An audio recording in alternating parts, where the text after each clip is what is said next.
Joining us now to review some of the headlines of today's newspapers from around the world is our Rise News analyst, Emmanuel Great Malabite Efene. Good morning, Emmanuel. Good morning, Ruben. Good morning, Rufai. Good morning. Good morning, Victoria Tundu. MQ Abiola. Morning. Looking Your sweet. favorite. Yes, looking sweet as always. Well, let's start the review with this day, Nigeria's newspaper of record. Now, the lead story, Buhari rallies banking sector support to lift Nigerians out of poverty. 15 trillion naira infra corp ready in October, says Emefiele. CBN floats Nigeria's international financial center.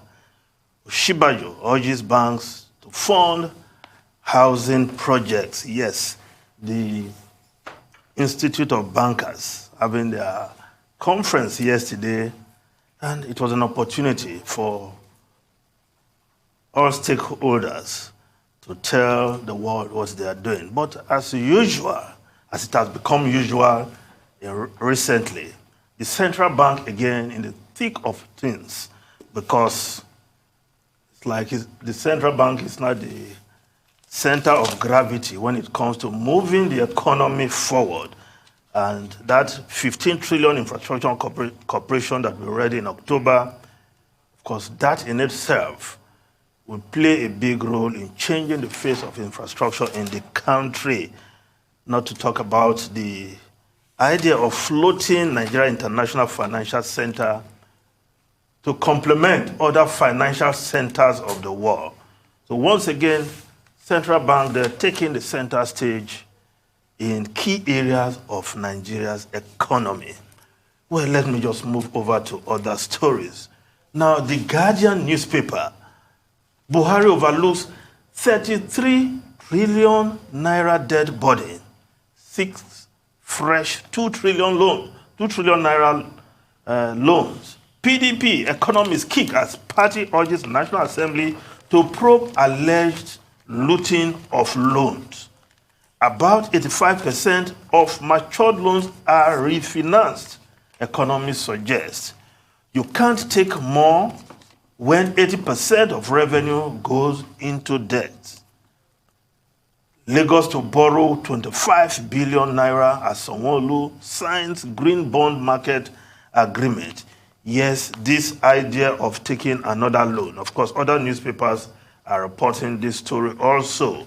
The Daily Independent newspaper, condemnation treats Buhari's request to borrow $4 billion, €710 million. Experts, PDP, say fresh loans will dampen economic crisis. The Punch also reporting this story. Experts, others, carpet National Assembly as Buhari plans $4 billion, €710 million borrowings. Loans will reduce poverty, President. Public debt rose from 12.12 trillion naira in June 2015 to 33.11 trillion in March 2021. Perpetual borrowing, lawmakers working against Nigerians' interest will account for their action, says group.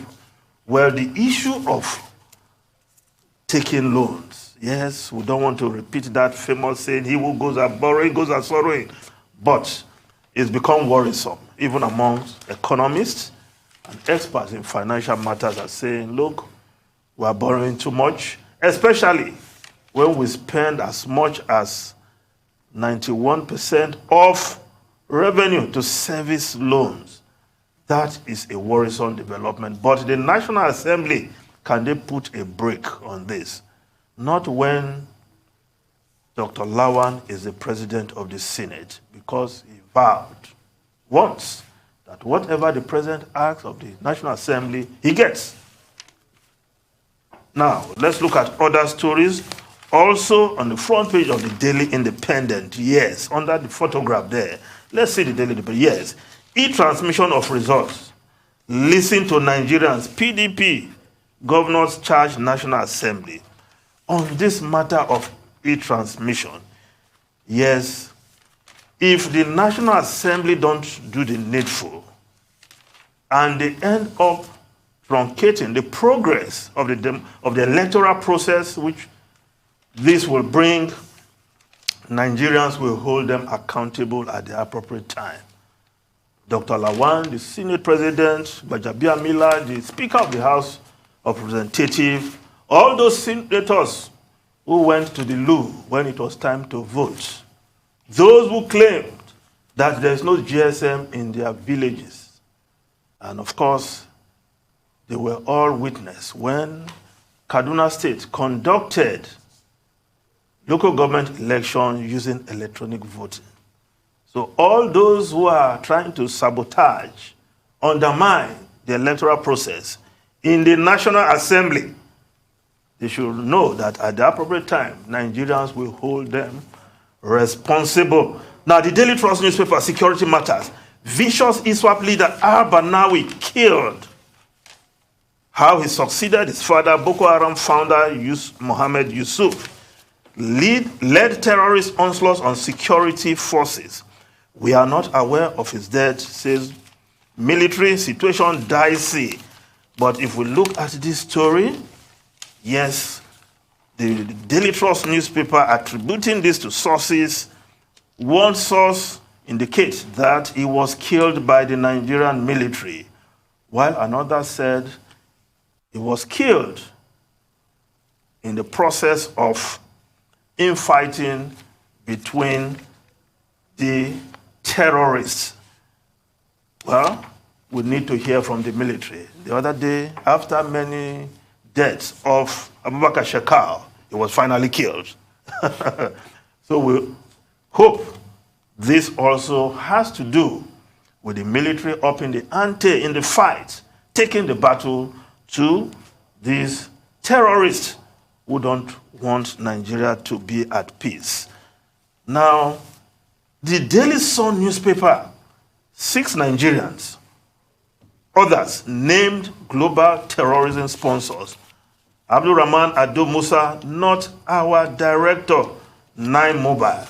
Now, if we look at this story in the Daily Sun newspaper, the United Arab Emirates yesterday named 6 Nigerians among 35 other nationals and 15 organizations allegedly financing terrorism, according to the report by the Emirates News Agency. That's what the Sun is quoting there.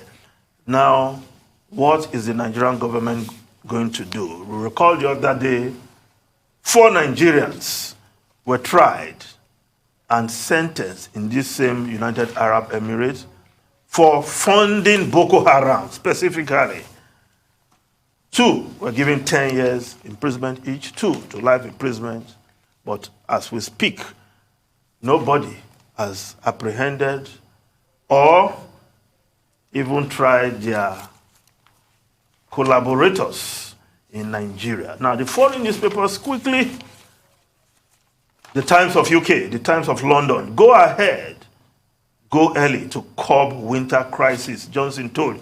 Yes, the scientific advisors of Prime Minister Boris Johnson are urging him to go ahead and go early with coronavirus restrictions this winter if there's a surge in cases. The Prime Minister published his plan yesterday to get the country through the winter without further restrictions, without further lockdowns before the crucial weeks in the pandemic. That will, of course, determine whether vaccination alone will be enough. But the plan B of Prime Minister Johnson, of course, includes mandatory vaccination, passports, face masks, and advice that people should work from home. But these rules will be introduced one by one as the cases of the pandemic increase. But UK is preparing for the worst scenario because this virus is not about to go away anytime soon. Now, the Financial Times Johnson forced to delay Brexit border checks on EU goods. Financial Times, yes. Supply chain problem, tech anxiety, export to Europe face full controls. Well, Boris Johnson has to delay that checks on EU goods coming into the UK, perhaps till mid-2022 because of these supply chain disruptions, which has affected supply of goods into the supermarkets in the United Kingdom. Ruben Rufai and Tunu. All right, many places to start from. Couple of stories to look at. For me, will be the front page of the Guardian. Buhari overlooks a 3 trillion debt, six fresh 2 trillion loan. The Guardian, put up the Guardian there. Yes. And the truth has to be said about the debt problem. We have a niggling debt problem. You see, this is without bias.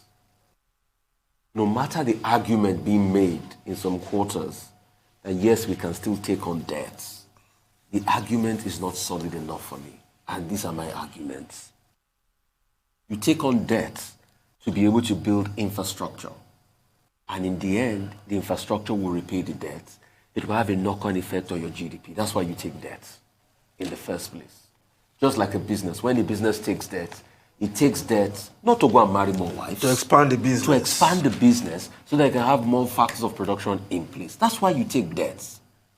But here we are taking debt on things that we can't account for. When you look at it, the debt we are taking is not commensurate with the infrastructural development we ought to see. Take, for instance, what are the layers that pull any economy? Energy, the power sector. Look at Chimamanda's interview with the German Chancellor. Quite surprising. As regards that Siemens deal. That the much talked about Siemens deal. It's not even in the reckoning of Angela Merkel. Yeah, and when you look at it critically, I almost collapsed when I heard that. As of 2021, they said we're going to be doing 7 gigawatts of electricity. If 7 gigawatts of electricity is coming into this economy, I know that it will help a lot of businesses to grow. Now, are we doing up to 7 gigawatts on the grid? No. Are we distributing effectively? No. So that means if we can't meet the 7 gigawatt target, the 25 gigawatt target we ought to meet in 3, 4, 5 years from now, we can't obviously meet it.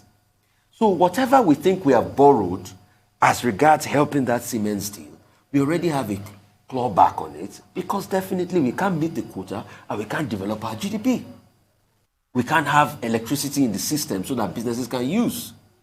Secondly, infrastructure.